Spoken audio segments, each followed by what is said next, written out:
Ladies and gentlemen, welcome to The Light Leadership Diaries, part 2 of episode number 6. It is an honor and a privilege to have two amazing guests today. We've got Mosidi Sereklo as well as Mohale Galibizo. You're in for a fantastic time. Make sure that you've got a pen, pad, your iPad, your iPhone, whatever you use to document anything, because the next 30 to 45 minutes is going to be very life-changing. It's going to be inspirational. It's going to stretch you.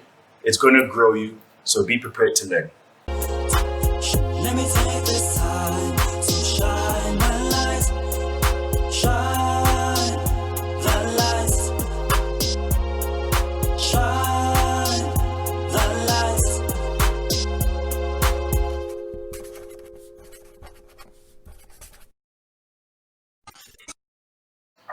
I really like the piece which is about, being a student of life, because when one of the things that actually made us start the show, the podcast, is because when we read people's biographies and so forth, we all you see are the highlights, right? And so automatically people assume that it's been a very rosy and very easy journey to get to where you are today, and one of the things, I'd like to know if you're comfortable to share, maybe if you have a low light that potentially helped you to get to where you are today. Maybe an example of a low light that you had that you could share. How many can I tell? Oh my God. Okay. I think the lowest light, and I don't want to mention companies, was I was given a mutual separation agreement 10 days after my dad was buried. Wow. I'm like at a low. I'm at a low. Wow. I'm grieving. My heart is bleeding. Oof. I'm like teetering along, I'm like feeling so weak and vulnerable. And something in my instinct knew there was something wrong. You can pick up the smell of the place, And I was called into a meeting by my then acting MD, and they said, they don't want you here. I'm like, what did I do? No, you were not performing. I'm like, you can't tell me I'm not performing. I can show you the results. And I'm like pushing. And he said, it's not about that. They just don't want you here. I got out of his office by the end of March. I was like, got out of his office. I went, I had a PA.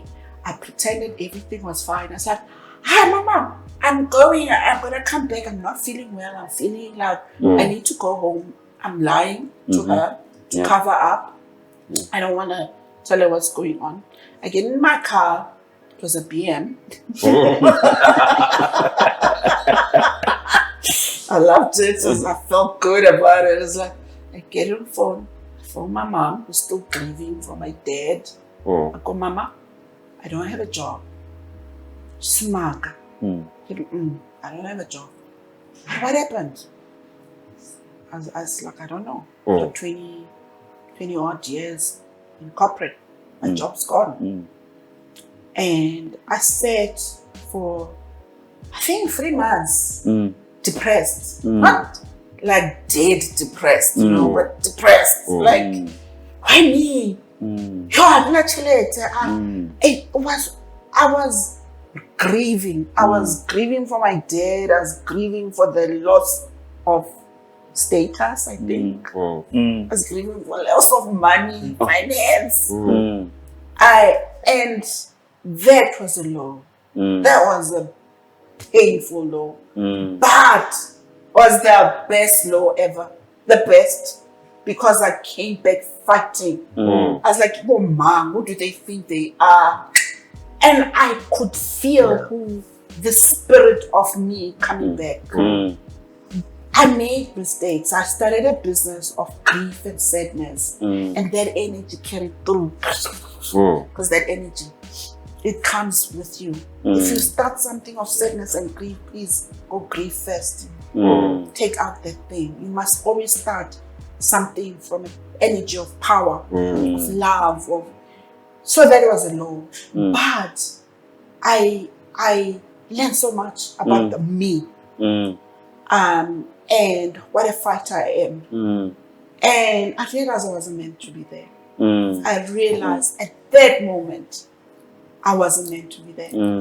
I forgave myself for going to the wrong job because I should have known. I'm making my it. I wanted money.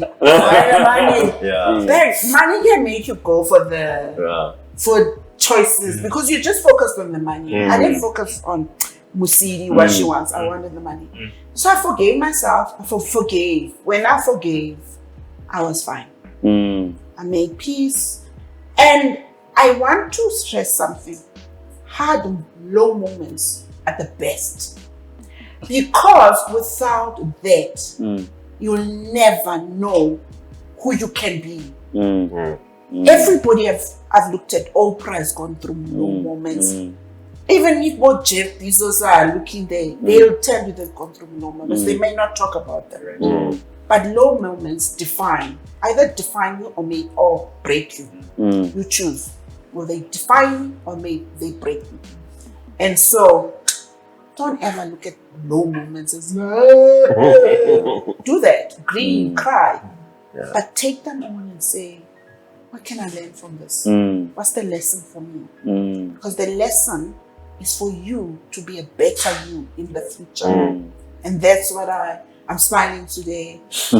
Get it before I'd be crying. And then they fired me. I keep doing that. Now I'm like, amen.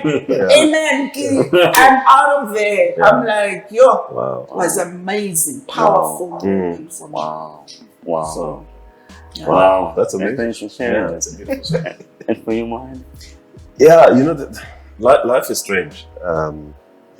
In that when, as you said, when people are focusing on your successes, it all seems rosy. Nobody sees the. And I still remember when I just left Liberty, and I was chairman of the Jupiter Drawing Room, and all people could see was like, wow, that's a nice thing. You guys have bought a business, you're controlling shareholders. So this thing of control and owning stuff and that's the glam. What people didn't see is I'd take my chairman hat off and put it over there. I'd be the strategist. For one pitch, I'd be writing documents for something else. And so what they don't see is the sleepless nights where you go to sleep, not because you're done, but because you're just finished. And I guess more. The one morning in 2006, we were pitching for MTN, ABSA, Sasol, and what was the Neotel. All of those things were happening at once. We said we want opportunities, right? Yeah. Now, what do? Do you say, okay, I'm going to contest for this one, and I'll leave the other three? What if those other three were the ones that you were going to win? So we chased after all of those things. So the one morning, it was at about 4 o'clock, and we're reviewing work for the MTN pitch. It was myself, Hayden, and a guy by the name of Paul Warner. So the work is coming together nicely, but we're like, no, there's something missing. And at 4 in the morning, I get in the car to go home, not to sleep. I was actually going to go shower, change, and come back so that when the 6 a.m. shift starts for the next pitch, I've finished my strategy document to tell people where they need to go. And we played this song. I played them this song. It's a Bandera song. This Is Your Life. And in that moment, it was like, wow, killer piece of music. And it brought what we were trying to say together, because we then came with the thing that says go. But musically, we needed something that was going to... Now, I could have gone through that and said, well, that's not my job. That's Paul's job. He's the creative director. Or that's Hayden's job. So in that extended hardship of weeks of just slogging it out, sleepless nights, there's also good things, because that's, as we were pulling ourselves apart, we were also reforming. Those memories are beautiful, and it made the work fun, and the connections between us. I mean, Hayden and I are still close to this day, although we work for competing companies. So it's that stuff which for me It didn't break me. It made me a better person. But nobody sees that, because who doesn't want to get their 8 hours or however many hours of sleep and recharge? And that literally went on and on and on. But then eventually it was like, oh, we won over R1 billion worth of new billings, which is a hell of a thing to achieve in advertising. And we're a relatively small company compared to the big companies that we're contesting with at the time. So that was awesome. The pain was part of what helped us see things differently. We were hungrier than anybody else.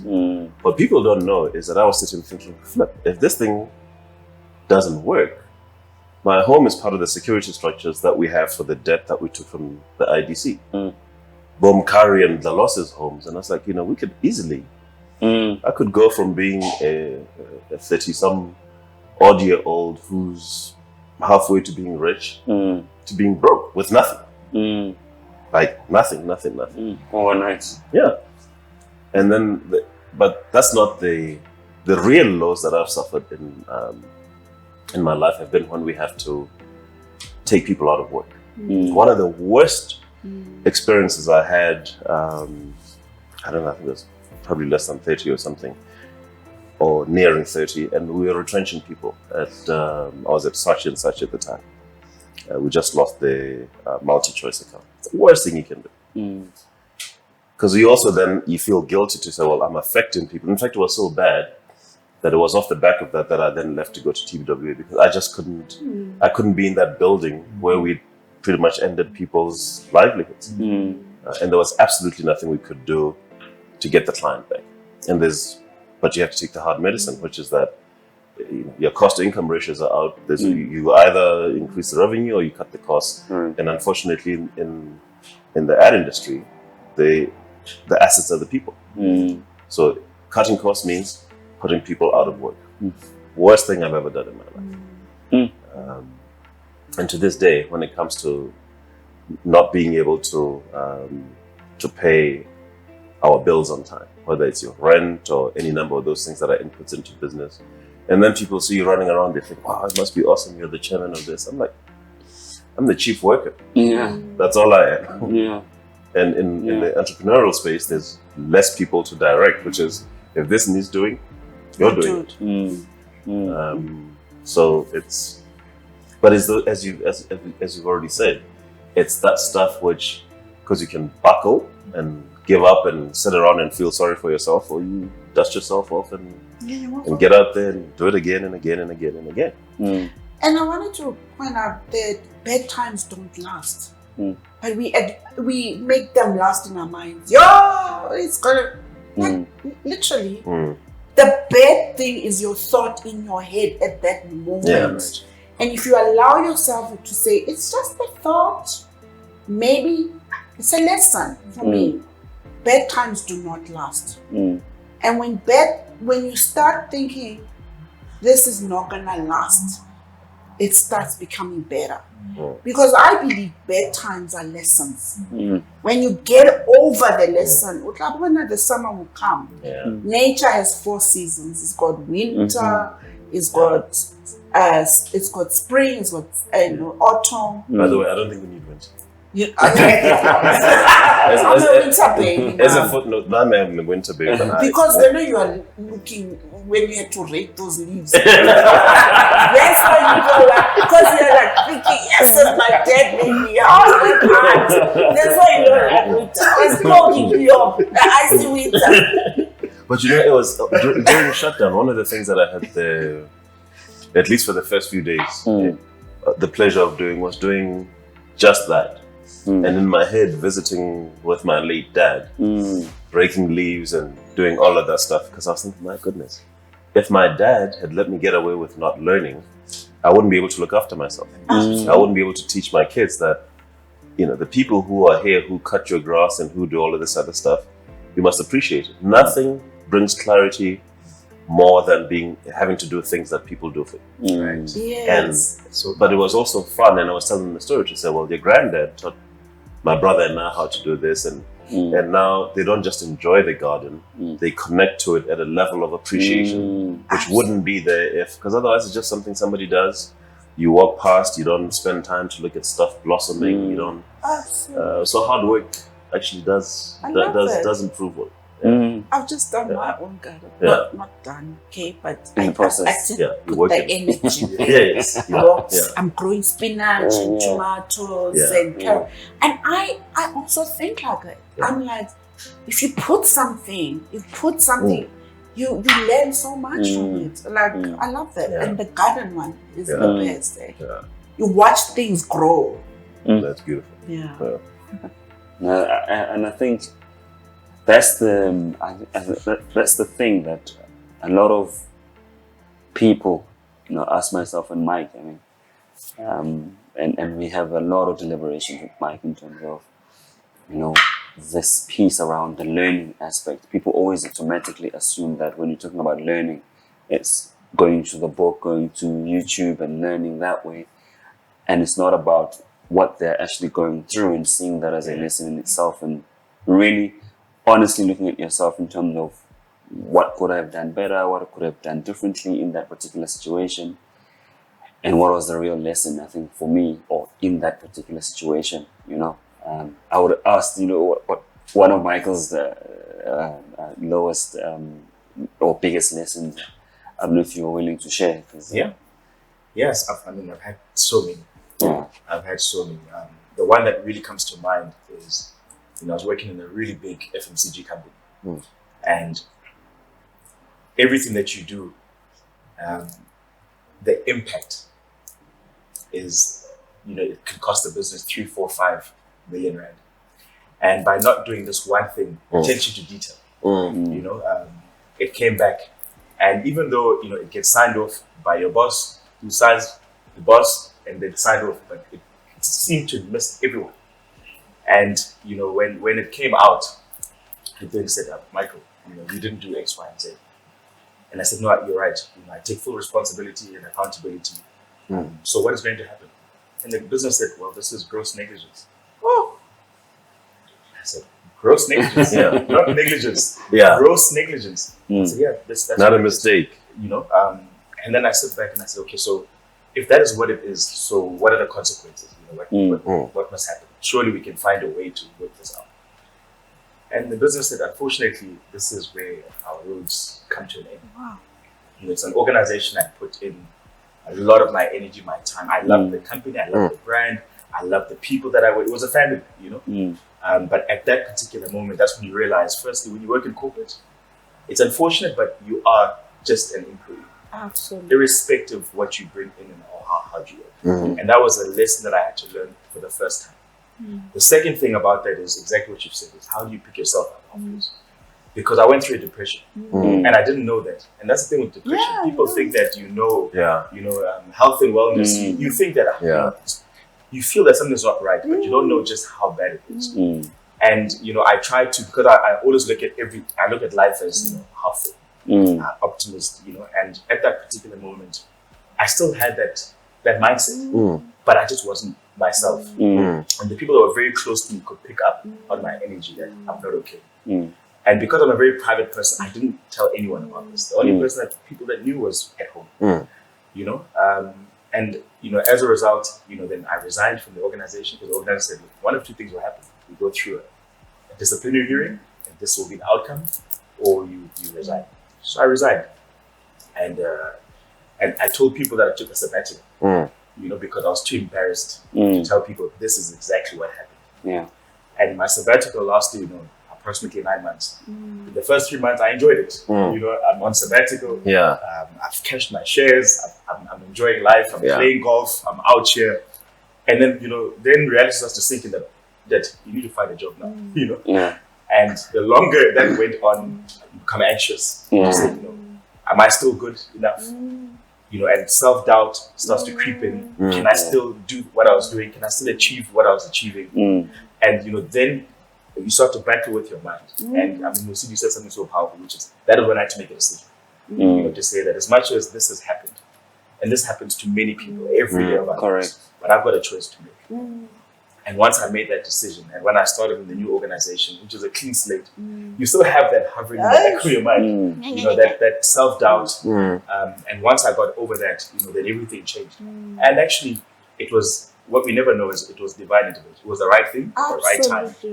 And there was a lot of learning and growth that took place in that time that God was preparing. If you're a spiritual person, there are things that, you know, if you look at life like that, I felt like there was a season in my life that I needed to go through. And I'm better and I'm grateful for it as well. And I also came up with more compassion for people and more empathy for people. Because if you've never been through something like that, it's difficult when somebody's going through to actually to appreciate it, to recognize it, and also to help people go through it. Absolutely. And you know, and as we, you know, the higher up you move in organizations, the more responsibility we have for people. And because you're working for an organization where, unfortunately, the numbers will always be the most important thing. But how we interact, how we engage, how you get the numbers, and you get the numbers through the very same people that you're going to. And it's about that empathy for people, especially when an organization is not going well. That's what people will remember. They'll remember the heart. They'll remember you. They'll remember your personal brand, even though everything else was happening. That will never ever leave them. And that is something that journey taught me. But there's something else I must tell you, which is a set of lows, if one can call them that, which is that when you go on this journey, you develop an appreciation for how hard it is to raise capital, to do things. And one of the things, and it's a huge mistake that I've made in my life, which is you must draw a distinction, and I don't know why I didn't learn this sooner, which is I've worked in a bank. And one of the things that banks do is they determine who to lend to and who not to lend to. And I've gone into business relationships with some friends invariably, and you lend people money and they don't pay you back. And they don't care about whether you have school fees, bonds, or any of those things. And it's been the most soul-destroying thing because I take my friendship seriously because that's the family you choose for yourself. They're the people you're born with, and I'm fortunate to have been born with some amazing people. And the family you choose for yourself is your friends. And then when you're dealing with friends, typically, and this is the one lesson that I want to teach my children and anybody who cares to listen, which is without breaking those bonds between us as a community, don't lend people hundreds of thousands of rands or much less over $1 million, or certainly not over $1 million rands. Don't do stuff like that because with friends, there's no agreements that say that, hey, here's $1 million, and then, hey, what are you talking about? Stuff like, and it hurts like hell because these are people who are close to you, and they're people who they won't even take your calls, and you're like, geez, I thought I had a friend in this person. So you must be sober as a business person to say that as hard as you can have the empathy, but then the way to go about it is to then walk that person to say, okay, here's where I think an arm's length scenario, because it also ruins friendships. You can't be friends with people who owe you a couple of million rands and they don't want to pay you. So you live with the pain and without the money. So you lose on two levels, and then it's also a thing where also that thing about needing help. You call friends and you're looking for opportunities, and sometimes they don't pay. It's like, but we were such great friends, and then it clicks. It's like, you were running up to a private bank, or you were the marketing director, or whatever it is of Old Mutual or ABSA. Then it's because I'm just like, oh, was that the? So you must be clear that my brand is me, and be prepared to be naked without your organization. Absolutely. And always have that clarity, because in both of those two examples, when it came to the point where the organization didn't need you, it didn't hesitate. It didn't hesitate. It did and it's a strange thing because you have to think of organizations as being yes, as people, we bring life into them, we do all of those things, but the organization has an ability to do things. Yes, it'll do them through people, but it's dispassionate in how it does it. We're losing money here, we need to cut that product line and those jobs and do something else. So one has to prepare oneself to say, and it goes back to the thing of you have to look inside, even in the mirror. Although the mirror doesn't say you're depressed, you must teach yourself to see inside so that you should know when you're depressed or not doing well and say, what am I going to do to get well? So I've had to coach myself over an extended period of time to say, you have to get over this hurt. And then in some instances to say, not only am I going to get over it, I'm going to lawyer up. Yeah. But I could have avoided those situations to say, I shouldn't have, I shouldn't have I shouldn't have been so quick to say, actually, who the hell am I to help this person if the bank won't help? I don't have enough resources. Right. And then the other one is obviously, you mentioned going for 9 months without work. You must save. Save. If you can't last 3 months without earning a cent, you're not viable. It doesn't matter how much money you make. If you don't save, you're not viable. Because you won't be able to make those car payments for that BMW. You won't be able to make... It's gone.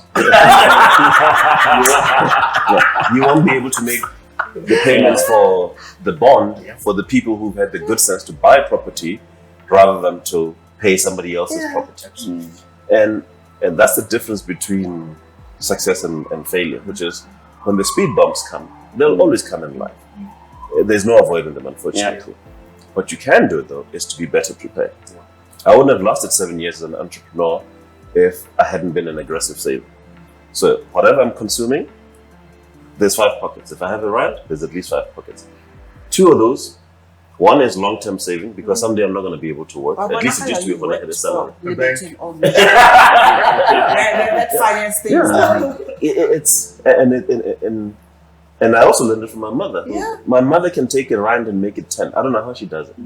Why? She saves. So long-term saving because someday you're not going to be able to work. Short-term saving. And then even in the 3 remaining pockets where you have your car, home, and living expenses, even in those, don't max out the budget. Have saving which you pop into the other pockets because it gives you freedom. We can't borrow for everything that we need, and you're certainly not going to do anything in life only using other people's money. Save. Because sometimes you need those 9 months to get the cobwebs out of your mind so that you can focus on saying, actually, what's my life vision? But you can't do it if you're on the street corner because you have nowhere to live, and you can't even sleep in the BMW because they've taken it, because you didn't pay in the last month because you weren't saving and you were just relying on what's coming in month to month, and even borrowing against that. You know what? And I know we need to. The money thing is a critical lesson as well. Because money also has to do with your own internal challenges or you who you are. Why are you buying stuff you don't need? Like, why did I buy the BMW? So that people can see me. And by the way, I've bought a few myself. You may have bought it because you want to. Me as a Mponeng, we've got Mponeng with clothes. If you can't afford it, why are you buying it? And I've now learned clutter. Oh my goodness me, I love dishes. Mine is like electricity. And I'm like the smeg person. I'm like, no way. You know what? Bye-bye. I don't need to right now in my life. Why do I need so much clutter? What is it bringing for me? So money, I've realized, also goes to who you are. If I don't need something, why am I buying it? If I want it, yes, I can. But if you don't need it, if it's not paying for my health or school fees, I look at it, I'm like, Mudimu, thank you. I'm not going to get tempted on this. Bye-bye. And savings and spending money has got a lot to do with what you're feeling inside. If you're feeling good inside, you're gonna, and you're feeling good about money, you're gonna save. But if you're feeling shit, I know with myself, I'll be going to buy. So watch those moments where you're spending money. Why are you spending money? To feel better. To feel better. So because it doesn't last. It doesn't last. 100%. Jeez. What a fantastic show that we've had today. I mean, such pearls of wisdom from passion, doing what you love, to saving, to not lending money to friends. I never lend. Can give them money, don't lend them. There's just so many things that we've unpacked today, and I just want to thank our guests today. Musili, thank you so much for your time. Thank you, Paul. Thank you so much for the value that you brought, not only to Tabane and myself, and to Mahali as well, but also most importantly to our viewers. Mahali, thank you so much, as always, for just how you articulate things, how you position things. You take something which can be seen as a very difficult topic, like money, saving, and how we live our lives, and you unpacked it in such a way that we're able to understand personally. And also just some of your lessons, your life lessons, your growing up, your childhood. So we really, really appreciate the both of you for taking the time. We spoke about time, Tabani. Yeah. How time is such an Correct. important, luxury that sometimes we take for granted. And the fact that you were here to spend this time with us and our viewers, Really we appreciate thank you very, very much. Thank you for Can I having us. just ask something quickly?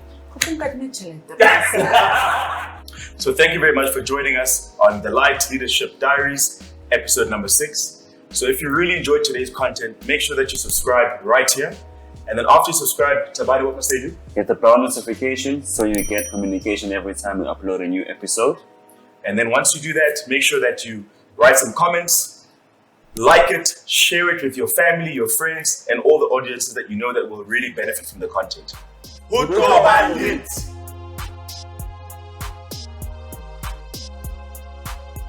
me take